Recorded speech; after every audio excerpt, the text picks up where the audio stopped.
Thank you, Mr. Chair. Our first speaker is Charles Cole.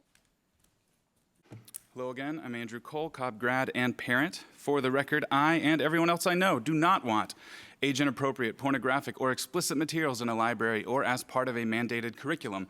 A bold statement, I know. The actual issue is who gets to define impropriety. Our Supreme Court has been famously unable to. When and how is it okay for leadership to completely circumvent established statewide and county processes? And as always here, does anyone ever have to explain themselves? I want you all to be open, transparent, cite sources, explain yourselves to your one team. Other issues flounder for years, but the books get addressed in days with a ticker tape parade of public statements. Just say it. I, the arbiter of selective righteousness, circumvented inconvenient formality because I answered to extremist groups more readily than my own district to get praise from my base. And P.S., I want that new events facility with my name on it, #legacy.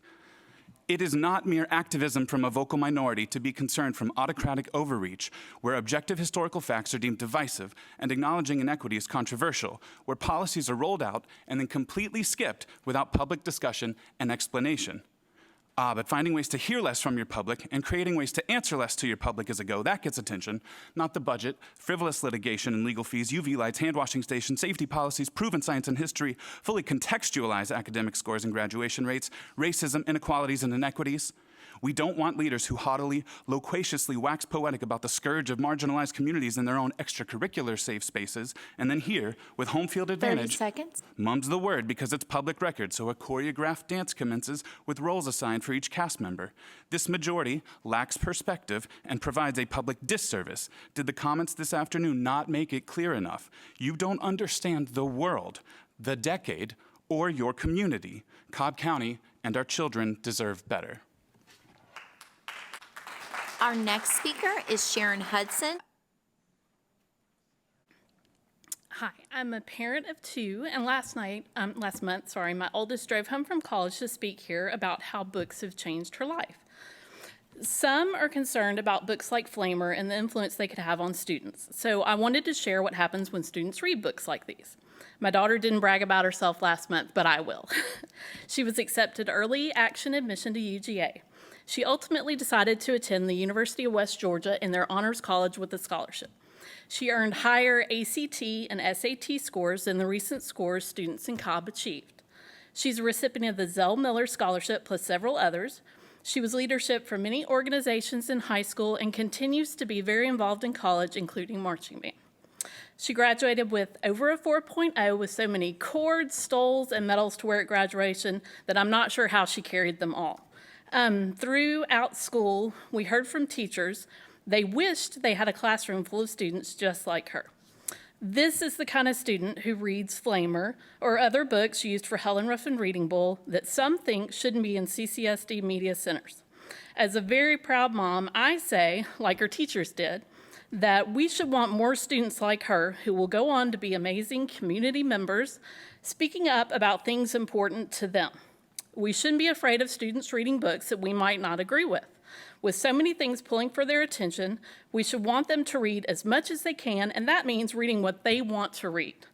Our schools should be filled with, as the Georgia Peach Book Award website says, quality literature appropriate to teens' needs, interests, and reading levels, empowering teens to have a voice. I'm a conservative Christian Republican, so please don't assume that you know everyone's opinion about books. Mr. Scamahorn, you're my board member. I voted for you. Please consider Ms. Saylor's proposed policy update. Thank you. Our next speaker is Michael Garza. We had our teacher conference this week, and we were met with glowing reviews. Our daughter is in the 91st percentile for reading, and we were told she is kind and friendly to everyone. Our teacher said whatever we are doing as parents, to keep doing it. Contrast that to the superintendent, who said parents like me are on the side of evil, and that we want to give our kids porn. If that sounds absurd, it is, as none of us have ever talked about porn, while the superintendent mentioned porn 74 times in his remarks last month. Here's one more number, 6. That is the number of elementary schools in Oklahoma over a span of 6 days that were subjected to bomb threats by libs of TikTok, the hate group responsible for the removal of 2 books from Cobb County schools. The superintendent not only confirmed that our district acted on their demand, he said he will continue to listen to hate groups like them when it comes to reviewing books. We want to make clear to everyone, we do want to remove inappropriate content from our schools. Only this content doesn't exist in the pages of books. It exists within the superintendent himself. Inviting hate groups to have a role in our children's education is not only inappropriate, it is dangerous and subjects our kids to potential threats and violence. As parents, business owners, and responsible members of our community, it is our moral obligation to protect our students and educators from being exposed to radical, dangerous extremists, 30 whether they come seconds. from New York State or from within our district leadership. That is why we demand that our district remove the superintendent and executive director of HR from our schools. And it is why we will work to ensure our school board is no longer controlled by a vocal minority of political activists, but is instead composed of leaders who value every educator and every student within Cobb. Our next speaker is Kirby Messina. Hi, my name is Kirby Messina. I have lived in Cobb County for 3 years. I am in District 1. I am also an activist with the Atlanta DSA as a part of the Northwest Georgia chapter branch.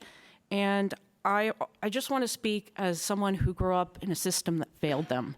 I was a queer child in Muskogee County, and they had failed me in every way possible. And right now, you guys are failing your students as well. What does this have to do with book bans? Well, the book bans are a symptom of a system that is worried about preserving their Christian conservative values over actually taking care of the students. Do you know that MLK was a socialist? Do you ever wonder why we only talk about Helen Keller up to when she learned to speak, read, and write? It's because she was also an avid socialist. Yet we continue to whitewash our American history to fit your comfortable narrative. Let's also speak about teachers that are also notoriously overworked and underpaid. And yet now they also have to worry about losing their jobs over vague guidelines that you don't even follow. I ask the board to simply come up with some policy or resolution that makes it easier for these book reviews. There should be a third-party book review that is not 30 lives at seconds. TikTok that can handle this to help make it easier for teachers and media specialists. Every year, new families are moving into Cobb County, and they look like me. And all I have to say is that if you cannot embrace this change, then you need to step aside for people who will. Our next speaker is Jennifer Sesko. Hello to y'all, David from Libs of TikTok, and shout out to my friend Melissa Martin, Cobb parent of 2 watching from home. We miss you. This Halloween season, I'd like to address some literal unsolved mysteries. The aggrieved superintendent wasted his breath for 20 minutes regarding a speech written by Floresta droning on about porn in schools. Literally none of us want porn in schools. So why risk that visible rise in his blood pressure over something no one is even advocating for? The superintendent said he's protecting kids from harm by removing books. What? In the same room, there were actual kids saying, "You're harming us." He also called us evil. James Baldwin said, "The children are always ours, every single one of them, all over the globe, and I'm beginning to suspect that whoever is incapable of recognizing this may be incapable of morality." Evil is when you vilify a child right in front of you. Does the trans gay student describing your harm not deserve protection? Your condescending disregard for his bravery and comment was literally evil. The superintendent said teachers don't have to worry about being fired. There was a literal teacher he fired in the same room. There is right now also. In a lawsuit this district subpoenaed me in, you begged to be allowed in. Then you begged to be allowed out. When the judge granted that request, the Cobbaganda website declared a fake win. If you won, why so desperately plead to be back in the case to waste more of our taxpayer money? Sounds like a loss.